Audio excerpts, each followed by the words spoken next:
भारतीय संस्कृति में प्रत्येक धार्मिक, सामाजिक और सांस्कृतिक कार्यक्रम में दीपक जलाने की परंपरा रही है। ऐसी मान्यता है कि अग्निदेव को साक्षी मानकर उसकी उपस्थिति में किए गए कार्य अवश्य ही सफल होते हैं। हमारे शरीर की रचना में जो 5 सहायक तत्व हैं, उनमें से एक अग्नि भी है।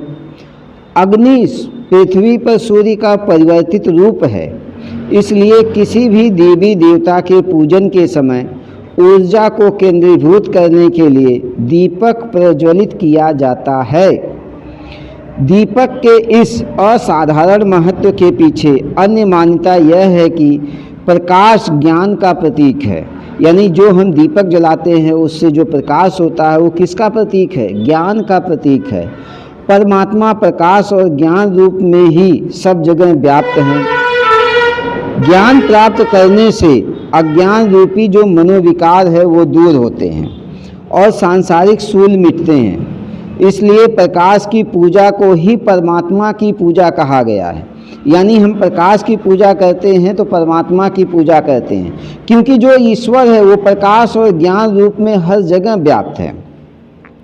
मंदिर में आरती करते समय दीपक जलाने के पीछे उद्देश्य यही होता है कि प्रभु हमारे मन से अज्ञान रूपी अहंकार को और अंधकार को दूर करके ज्ञान रूपी प्रकाश हमारे अंदर फैलाएं, गहरे अंधकार से हमें प्रकाश, परम प्रकाश की ओर ले चले, मृत्यु से अमरता की ओर ले चले। प्रकाश के लिए आप देखेंगे ऋग्वेद में भी प्रार्थना की गई है।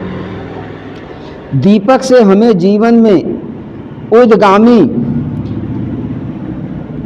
परिवर्तन होने की प्रेरणा मिलती है, ऊंचा उठने और अंधकार को मिटाने की प्रेरणा मिलती है। इसके अलावा जो दीप ज्योति है उससे पाप नष्ट होते हैं, शत्रु का समन होता है, आयु, आरोग्य, पूर्णिमा, सुखमय जीवन की वृद्धि होती है।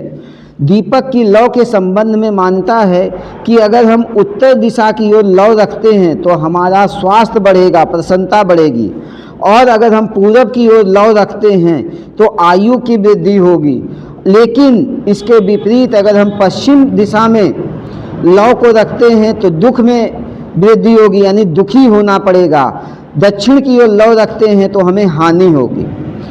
अखंड रामायण पाठ में 24 घंटे जो है दीपक जलाने की बात कही गई है। नवरात्र में पूरे 9 दिन दीपक जलाना चाहिए और कई मंदिरों में भगवान के सम्मुख अखंड दीपक जलाए जाने की बात